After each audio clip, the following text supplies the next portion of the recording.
outro dia eu perguntei para uma delas, falei, quem é o pai? E ela sorriu para mim e falou, tio, eu não sabia nem que eu tinha transado. E eu ficava triste e criava a minha família imaginária na minha própria cabeça, no meu mundinho infantil. O que eu vi e falei, não, é ele. É amor à primeira vista. É a coisa mais fofa do mundo, assim. Nossa, ele é o amor da minha vida mesmo. Porque os parâmetros do acolhimento são os mesmos parâmetros de uma casa. Né? Acho que então a família é super importante para isso. Porque eu já era mais velha, né? 12 anos, então ninguém mais adota. Se eu fosse mais nova, aí sim eu seria para adoção.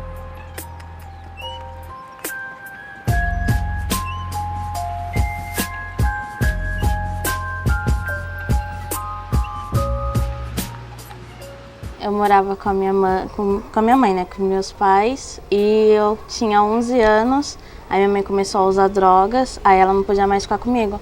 Aí foi que ela me deixou na casa de uma amiga dela. Aí depois disso eu não vi mais ela. Eu fui para um abrigo devido ao falecimento da minha mãe na época, né? Minha mãe pôs a falecer, então a minha irmã, a única maior de idade dos irmãos, na época não podia ficar com a gente, então aí o juiz nos transferiu para um abrigo. Na verdade, primeiro quem se desvinculou dos meus pais foram eu, né? Como na época não existia o Estatuto da Criança e do Adolescente, então qualquer tipo de criança que pegava em situação vulnerável mandava para a FEBEM lá no Tatuapé, entendeu? E aí quando eu fui para a FEBEM, porque eu estava dormindo na rua, aí fiquei lá presa lá na FEBEM, e depois quando eu tive audiência, eles perguntaram por que eu estava na rua. Eu falei que eu fui para brincar. Na verdade, eu fui para brincar fora a violência física da minha família. O alcoolismo também tem toda a questão de estrutura, né? Só tinha boteco, boca e igreja. Não tinha estrutura de educação, lazer, cidadania no bairro onde eu morava, na Brasilândia, aqui na Zona Norte. Uhum. E depois, eles me mandaram de volta para minha casa. Só o quadro era o mesmo. Alcoolismo, violência, eu acabei indo pra rua e com isso eu comecei a ter residência na FEBEM. Qualquer criança que esteja numa situação de risco com a sua família natural, com a sua família biológica, poderá sofrer, essa família poderá sofrer uma intervenção do Estado. Esta criança poderá ser retirada do convívio familiar e ser colocada na casa de um outro parente, né? Que não esteja comprometido também com essa situação de risco. E muitas vezes não há outro parente, então esta criança acaba indo para um local de abrigamento. Uma criança ela é encaminhada para um SAICA a partir de uma determinação judicial. Toda criança que está no SAICA, ela está em medida protetiva de acolhimento. Quem aplica essa medida protetiva de acolhimento é um juiz da vara da infância. São locais, aqui em São Paulo nós temos inúmeros locais de abrigamento e as crianças nesses locais podem permanecer o resto da sua infância e da sua juventude. Salvo casos, situações em que a criança está em situação de rua, perdida, situação de risco, em situação vulnerável, né, que a gente fala que são as medidas de urgência, e aí o conselho tutelar ou a própria rede pode estar solicitando acolhimento de maneira emergencial para essa criança e posteriormente, com a avaliação, o juiz emite a guia de acolhimento. Alguém falaria, mas não tem um prazo de 2 anos para isso se resolver? Eu explico.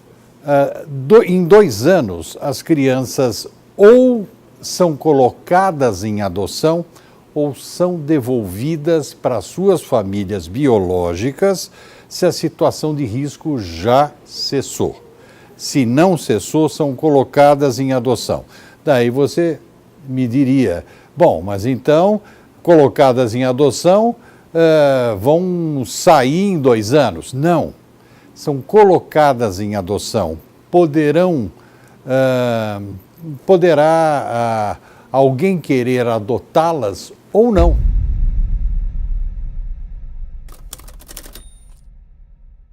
A família ia lá e falava, ó, esse eu não quero porque é negro. E preto falava preto, nem negro, falava é preto. E preto vai dar trabalho, vai ser ladrão, vai ser bandido. A minha estrutura emocional é pra, sei lá, uma criança que parecesse comigo. Ela parecesse comigo assim, não fosse negra, muito diferente de mim, né? Não, sabe? Então, é claro que eu estava procurando alguma coisa parecida comigo, porque eu acho que assim, a criança que é adotada aqui é muito diferente dos pais, ela é discriminada. Na adolescência, a destituição é menor do que na primeira infância, né? Os índices de destituição do poder familiar são menores do que na primeira infância. Então, a maioria dos adolescentes não está para adoção. Agora, os que estão, já estão numa fase de frustração, porque a demanda de pessoas que querem adotar, a maior parte é para adotar bebê. Por quê? Até por causa da adaptação, né? As crianças mais velhas são mais difíceis para se adaptar. E crianças mais novas também são mais difíceis para localizar. Em princípio, quando em 2009 a gente queria só uma menina. O ano passado, bem no comecinho do ano, eu falei pro Luiz, ó, Luiz, tá demorando demais, né? 2009 o perfil era uma menina até 3 anos. Aí sem distinção de cor de nada. Que seja uma menina até 3 anos, só que demora muito. Todo mundo quer menina. Né, acho que então a família é super importante como uma orientação, né, de tudo, seja moral, religiosa, ética, né, caráter. Quando a gente tem um jovem em abrigo, a gente não tem essa, não que não exista, né, uma orientação. Você tem os educadores, você tem os profissionais, mas é muito diferente, né? Você tem um educador que faça isso como profissão e você tem uma mãe, você tem um pai. Pais de rua, mãe de FEBEM, mãe de rua. Que assim, na verdade, por sermos carentes, por morarmos na rua, e por saber que a gente não ia ter mais um vínculo familiar, nós nos auto-adotávamos entre nós mesmos e criávamos uma própria família. Só que para isso tinha um preço. Eu cheguei agora, de menor, pequeno, então eu tinha que roubar para manter eles, eu tinha que sustentar o vício deles, né? Se eu não sabia roubar, eles ensinavam. Muitas crianças que fogem de casa, não é? Nós temos uma total falta de creches para as crianças aqui em São Paulo. Os pais, humildes, trabalhadores, ela doméstica, ele pedreiro, precisam trabalhar, o que eles fazem? Deixam a criança lá onde moram, pede para uma vizinha, dá uma espiadinha nele e tal, só que ele é sapeca. E não vai ficar naquele lugar só, ele acaba indo para o centro da cidade, não tem como voltar. Às vezes eu tinha uns pais de rua, exemplo, um tal de Mauro, que engraxava sapato lá na Sé. Todo mundo tinha ele como pai de rua, ele tinha na verdade uns 30 anos. Por ele engraxar sapato, ele tinha cola. Então ele dava cola para todo mundo. Quando todo mundo todas as crianças até 10, 12 anos estavam drogadas, ele comia todas as crianças. Mas, por outro lado, ele dava proteção. Muitas vezes fica em situação de risco, basta ser criança pelas ruas violentas de São Paulo para estar, obviamente, em situação de risco e acabam indo para um abrigo. As crianças que estão institucionalizadas não correm riscos físicos ou riscos relacionados a não terem uma formação escolar. Os riscos que elas sofrem são emocionais, em relação à falta de adultos que realmente deem o amor e o carinho que elas precisam.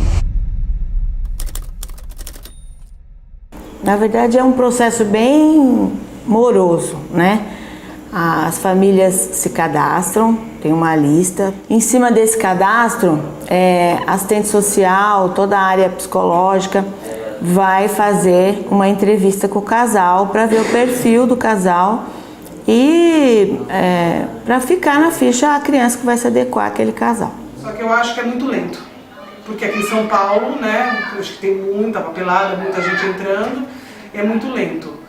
Na vara da infância foram bem claros comigo, aqui no São Paulo você não vai conseguir nada. Na verdade, em São Paulo, o judiciário como um todo, ele é mais complicado. Por causa do acúmulo, né, de processos. São muitos processos. E às vezes a pessoa vai para o Nordeste, vai para Natal, e acaba tendo uma facilidade maior, porque talvez por ser menor, ou até por a demanda no Nordeste ser maior de criança disponível.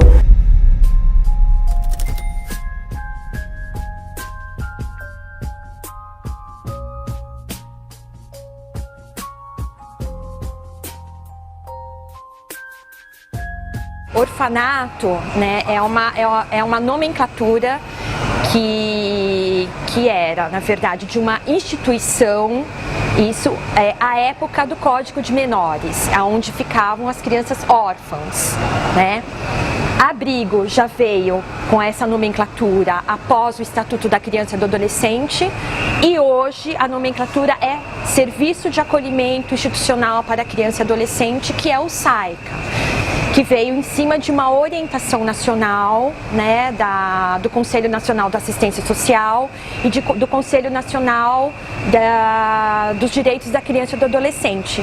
Na verdade, o que o adolescente de um SAICA tem é a mesma coisa que um menino tem junto com a sua família, ele tem a rede.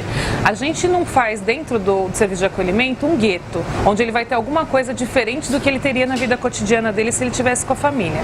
Então, o acesso à educação, o acesso ao mercado de trabalho, o acesso à rede de entretenimento, ele é o mesmo para o menino de SAICA ou para o menino que está com a família. E é isso que a gente busca, a inserção dele no mundo do trabalho, no mundo cotidiano, a inserção dele na comunidade, para justamente ele exercitar o exercício de cidadania mesmo. No máximo é 22 crianças e adolescentes. Aí, um monte de adolescentes sempre dá briga, né? Mas era legal, sempre tinha lugar para sair. Acampamento no Mackenzie, parques, sempre tinha um lugar para não ficar todo sempre lá dentro, a gente sempre saía. E aí o trabalho que em geral os abrigos precisam fazer com esses adolescentes é prepará-los para a vida adulta e não mais para conseguir ser inserido numa família. Existem abrigos que fazem convênios com empresas, porque aí a partir dos 16 anos esses adolescentes já podem trabalhar como aprendizes.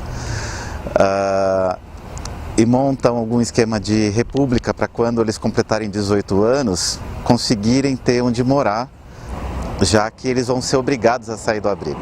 Uma das questões é pensar junto com esse adolescente qual é o projeto de vida dele. Porque você não pode impor a um adolescente que quer, por exemplo, ser DJ, que ele faça curso de confeiteiro, né? Então, uma das questões é, primeiro, fazer a escuta, fazer a discussão desse projeto de vida e dentro das possibilidades que ele tem, inclusive com relação ao quanto ele conseguiu avançar na questão escolar, pensar junto com ele e fazer uma programação. A partir daqui, o que a gente vai, que tipo de trabalho você vai buscar? E aí, uma vez definido isso, pensar o que a gente tem na rede que possa ofertar esse caminho para ele. A partir dos 16 anos lá no abrigo, você já tem que começar a trabalhar, porque 16 anos você começa a trabalhar e aí você começa a guardar dinheiro. O salário que você recebe, você guarda metade e gasta metade para você, do que você precisa. E aí eles guardam o seu dinheiro, né? Então, aí você tem curso, tudo que você precisa eles dão. Então, tive sim preparação, estudei no SESI por um bom tempo, 1 ano, se eu não me engano. Aí já fiz outros cursos também no CJ, de informática, administração. Quando se chegava à adolescência, eles tinham um trabalho, mais ou menos, assistência social, de direcionar o jovem para o mercado de trabalho. Só que quando completava 18 anos e 9 meses e não conseguia devido à questão social, política do nosso país, o governo ainda hoje faz. Ele pagava uma pensão para essa criança, para esse adolescente, e ficava até 3 meses. Se nesses 3 meses não conseguisse emprego, aí já cortava todos os vínculos. E aí, assim, todas aquelas crianças que foram abandonadas pelos pais e que tiveram uma história trágica na sua infância, que foi criado no abrigo, você via depois envolvido no crime, no tráfico, na rua, porque não tinha respaldo, nem do governo, nem da família. Hoje já há uma formação profissional para os meninos que estão num abrigo e, durante algum tempo, eles vão para repúblicas, vão para quartos de pensão, onde eles vão poder morar de graça, né, com patrocinadores bancando essa estadia deles por algum tempo, e eles, depois disso, eles acabam já se empregando e começando a ganhar dinheiro, vão arcar com o próprio custo da sua sobrevivência. O abrigo me acolheu, então foi difícil no começo, mas a gente foi se acostumando devagarinho, foi lidando com a situação. O abrigo não ia suprir o vazio que a minha família deixou. A retirada de uma criança da convivência familiar, ela sempre gera algum impacto na vida dessa pessoa. Não, no começo eu fiquei muito mal, né? Porque também eu era uma criança, ela não tinha que me abandonar, né? Fiquei triste, eu acho que procurei ela por muito tempo. Aí foi que eu vi ela, eu acho que esse foi o momento mais marcante, né? Porque depois de 5 anos, aí vejo minha mãe totalmente diferente, né? Da última vez que eu tinha visto ela tava normal. Aí quando eu vi ela de novo, ela tava mudada. Mudada, como uma usuária de droga. Foi triste, porque ela tava... É fácil você ver uma pessoa, tipo, um morador de rua, você não vai ligar muito, porque não é da sua família. Aí quando é da sua família, muda.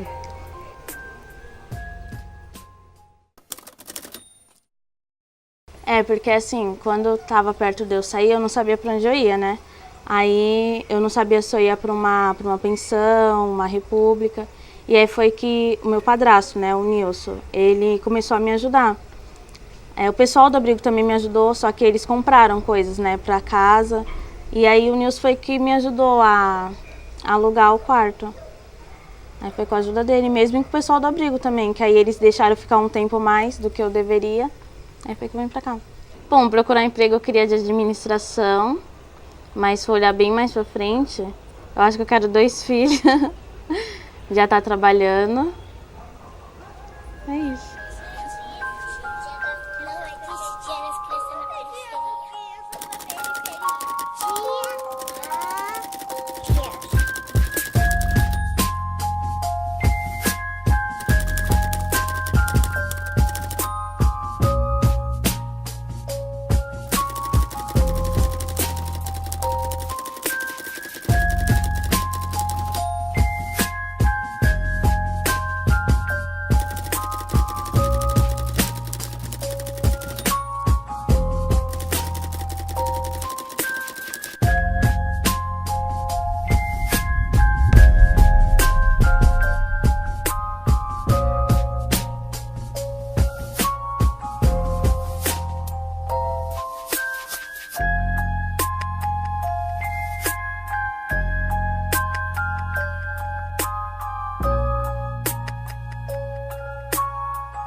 Periferia,